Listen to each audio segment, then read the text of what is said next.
Assalamualaikum warahmatullahi wabarakatuh. Halo teman-teman semua, perkenalkan saya Indah Putriandari dari kelompok 7 dan rekan saya Magfirah, Windy Fareza dan juga Miftahul Jannah akan mempresentasikan hasil diskusi kami mengenai biaya. Untuk mempersingkat waktu, saya akan menjelaskan mengenai definisi biaya. FASB mendefinisikan biaya dan rugi sebagai berikut. SFHC nomor 6. Expense are outflow or other using up of asset or incurrence of liabilities or combination of both from delivering our producing goods, rendering service, or carrying out other activities that constitute the entity's ongoing major and central operation. Losses are decreased in equities from peripheral or incidental transaction of an entity and from all other transactions and other events and circumstances affecting the entity except those that result from expense or distribution to owners. Kalau kewajiban merupakan bayangan cerminan aset, definisi biaya oleh FASB di atas merupakan lawan atau kebalikan dari definisi pendapatan, di mana pendapatan arahnya masuk sedangkan biaya arahnya keluar dari sebuah kesatuan usaha.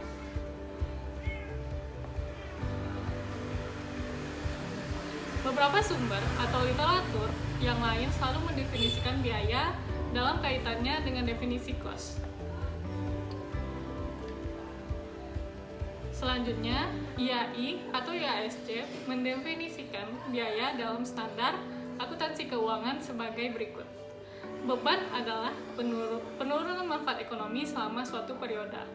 Akuntansi dalam bentuk arus keluar atau berkurangnya aktiva, atau terjadinya kewajiban yang mengakibatkan penurunan ekuitas tidak menyangkut pembagian kepada penanaman modal. Selanjutnya adalah karakteristik biaya. Terdapat dua karakteristik pentingnya utama yang melekat pada makna biaya, yaitu yang pertama adalah penurunan aset. Untuk dapat mengatakan bahwa biaya timbul, harus terjadi transaksi atau kejadian yang menurunkan aset atau menimbulkan aliran keluar aset atau sumber ekonomi. Aset dalam hal ini harus diartikan sebagai semua aset perusahaan sebagai suatu kesatuan, di mana aset bukan hanya aset tertentu, misalnya sediaan bahan baku. Pemakaian bahan baku untuk pembuatan produk tidak dapat disebut sebagai biaya kalau produk tersebut belum terjual. Karena produk belum terjual, belum terjadi penurunan aset. Yang terjadi hanyalah perubahan bentuk aset sebagai potensi jasa. Selanjutnya adalah operasi utama yang menerus. Maksudnya di sini adalah tidak semua penurunan atau konsumsi aset membentuk biaya. Akan menjadi biaya konsumsi tersebut harus berkaitan dengan kegiatan utama atau sentral kesatuan usaha, di mana yang dimaksud dengan kegiatan utama adalah kegiatan penciptaan laba atau kegiatan penciptaan pendapatan yang direpresentasi dalam kegiatan memproduksi atau mengirim barang atau menyerahkan dan melaksanakan jasa. Selanjutnya adalah karakteristik pendukung. Karakteristik pendukung terdiri atas 4. Yang pertama adalah kenaikan kewajiban. Maksudnya di sini adalah semua badan otoritatif mendefinisi biaya tidak hanya dari sudut penurunan aset, tetapi juga dari kenaikan kewajiban. Alasannya adalah agar makna biaya cukup luas untuk mencukupi pula pos-pos yang timbul dalam penyesuaian akhir tahun. Selanjutnya adalah penurunan ekuitas. Maksud dari penurunan ekuitas itu adalah penurunan ekuitas lebih menegaskan pengertian biaya karena tidak setiap penurunan aset mengakibatkan penurunan ekuitas. Misalnya, pembagian dividen. Pembagian dividen kas merupakan penurunan aset tetapi tidak dapat disebut sebagai biaya karena penurunan ekuitas hanya merupakan karakteristik pendukung makna biaya. Hal ini serupa dengan teridentifikasi terbayar sebagai karakteristik pendukung pengertian kewajiban. Yang ketiga adalah aliran visi atau moneter. Aliran visi atau moneter adalah biaya yang timbul dari penyerahan atau produksi barang atau dari pelaksanaan jasa, memberi isyarat bahwa FASB memaknai biaya sebagai kejadian fisis. Bila aset diganti dengan barang dan jasa seperti yang disarankan, Aliran tersebut jelas menunjukkan aliran bisnis secara sematik. Biaya seharusnya didefinisi sebagai perubahan atau penurunan nilai sehingga timbulnya biaya harus merupakan kejadian moneter. Selanjutnya yang keempat adalah rugi. Karena kata kunci yang melekat pada pengertian rugi adalah yang pertama penurunan ekuitas, yang kedua adalah transaksi periferal atau insidental, yang ketiga adalah selain apa yang didefinisi sebagai biaya atau selain distribusi ke pemilik. Selanjutnya adalah mengenai pengakuan biaya. Pengakuan biaya menyangkut masalah kriteria pengakuan, yaitu apa yang harus dipenuhi agar penurunan nilai aset yang memenuhi definisi biaya atau rugi dapat diakui, dan masalah saat pengakuan yaitu peristiwa atau kejadian apa yang menandai bahwa kriteria pengakuan telah dipenuhi.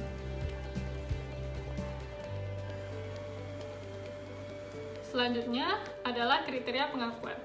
Kriteria pengakuan terdiri atas dua. Biaya atau rugi pada umumnya diakui bila mana salah satu dari dua kriteria berikut terpenuhi. Yang pertama adalah konsumsi manfaat.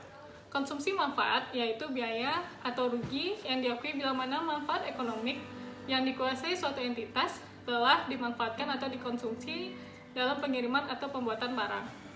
Penyerahan atau pelaksanaan jasa atau kegiatan yang lain mempresentasi operasi utama atau sentral entitas tersebut. Yang kedua adalah lenyapnya atau berkurangnya manfaat masa datang. Maksudnya adalah biaya atau rugi diakui bila mana aset yang telah diakui sebelumnya diperkirakan telah berkurang manfaat ekonomiknya atau tidak lagi mempunyai manfaat ekonomi. Selanjutnya adalah hubungan kos dan juga biaya. Biaya selalu dapat disebut kos karena kos melekat di dalamnya. Konsep dasar kos melekat. Akan tetapi, kos tidak selalu dapat disebut biaya karena kos dapat juga mempresentasikan aset. Dengan kos sebagai pengukur, kriteria konsumsi manfaat dan kelenyapan manfaat dapat dinyatakan dalam bentuk keterhabisan kos. Selanjutnya adalah proses dan konsep penandingan. Prinsip penandingan menjadi salah satu kebutuhan akuntansi karena alasan berikut. Yang pertama, pengakuan pendapatan tidak langsung dikaitkan dengan pengakuan biaya karena teknik pembukuan tidak memungkinkan hal tersebut. Yang kedua adalah transaksi terjadinya pendapatan pada umumnya tidak berkaitan langsung dengan transaksi terjadinya biaya. Baiklah, untuk selanjutnya akan dilanjutkan oleh teman saya yaitu Miftahul-Jannah. Kepada Miftahul-Jannah dipersilakan. Baiklah, selanjutnya saya akan membahas kelayakan ekonomi. Penandingan yang tepat harus didasarkan pada kelayakan ekonomik dan bukan fisis. Memang penandingan menuntut identifikasi konsumsi manfaat aset atau jasa secara fisis. Tetapi nilai aset atau jasa yang dikonsumsi juga harus ditentukan secara tepat dengan memperhatikan kondisi yang melingkupinya. Oleh karena itu, dasar penandingan yang paling utama adalah kelayakan ekonomik, bukannya dasar aliran fisis semata-mata. Menandingkan bukan mengkompensasi. Aliran pendapatan kos dan pendapatan berbeda, dan keduanya mencerminkan dua faktor yang berbeda, upaya dan hasil. Sehingga tiap faktor harus ditunjukkan secara utuh sesuai dengan fungsinya. Pos yang satu tidak selayaknya dikompensasi dengan pos yang lain. Pembahasan kelima mengenai basis asosiasi. Yang pertama ada asosiasi sebab dan akibat. Konsep upaya dan capaian menyatakan bahwa biaya merupakan upaya dalam rangka mendapatkan capaian berupa pendapatan. Ini berarti ada hubungan sebab akibat antara biaya dan pendapatan. Namun penandingan langsung menghadapi beberapa masalah teknis, diantaranya identifikasi kos produk, produk usang atau musiman, barang rusak, identifikasi kos non-produk, dan biaya antisipan. Alokasi sistematik dan rasional. Alokasi sistematik dan rasional merupakan proses penandingan dengan periode sebagai penakar pendapatan dan biaya. Proses ini sering disebut penandingan periode.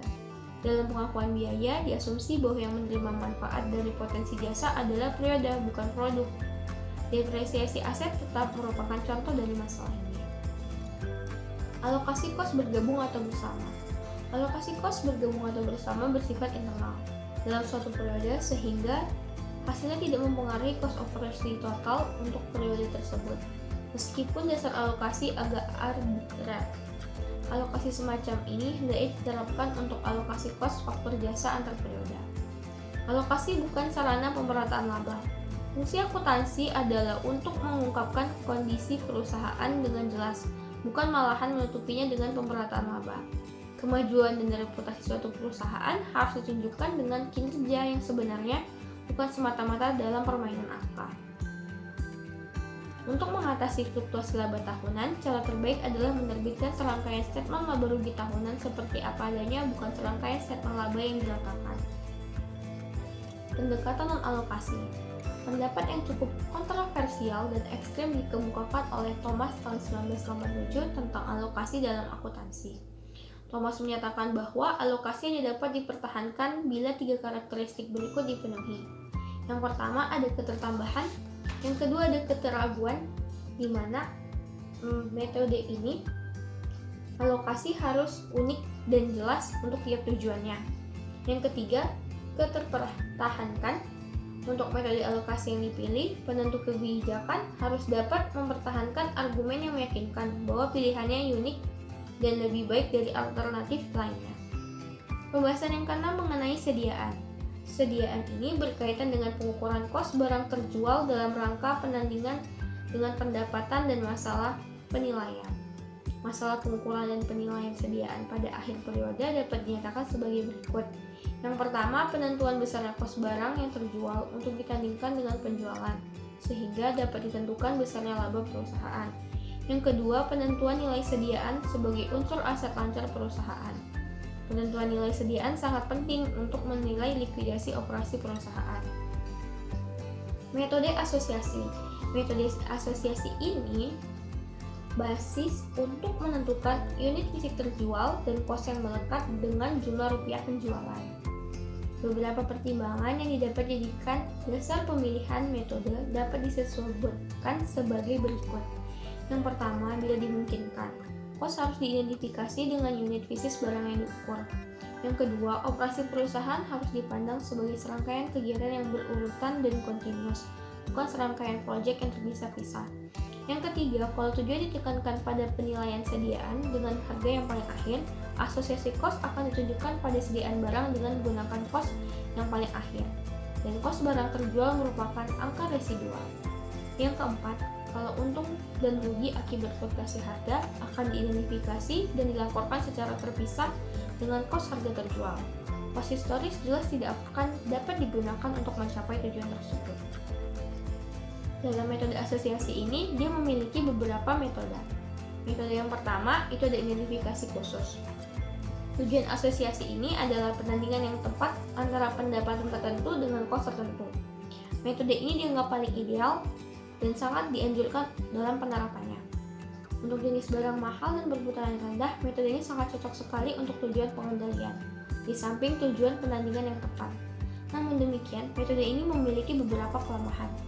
Yang pertama, jarang sekali pendapatan khusus ditandingkan dengan kos khusus, karena pendapatan perusahaan merupakan hasil dari seluruh upaya perusahaan sebagai kesatuan.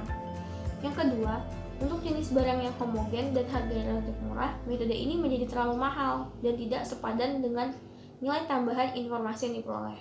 Yang ketiga, kalau fluktuasi harga sangat mencolok, metode ini dapat digunakan sebagai alat manipulasi laba atau earnings management. Yang kedua ada metode masuk pertama dan keluar pertama. Metode ini berasumsi bahwa faktor kos mengalir melalui perusahaan secara urutan seperti antrian yang tidak saling mendahului. Metode ini mendekati metode identifikasi khusus yang menjadi standar pemecahan kos. Untung atau rugi karena fluktuasi harga dengan sendirinya terrealisasi dan diakui bersamaan dengan terjualnya barang, walaupun tidak disajikan secara terpisah dan melekat dalam angka laba. Penyajian sediaan akhir dalam neraca akan menggambarkan kos yang mendekati kos sekarang atau kos pengganti. Baiklah, pembahasan selanjutnya akan dilanjutkan oleh Windy.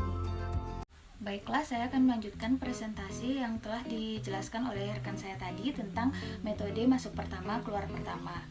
Saya akan menjelaskan metode yang nomor 3, yaitu rata-rata bobot.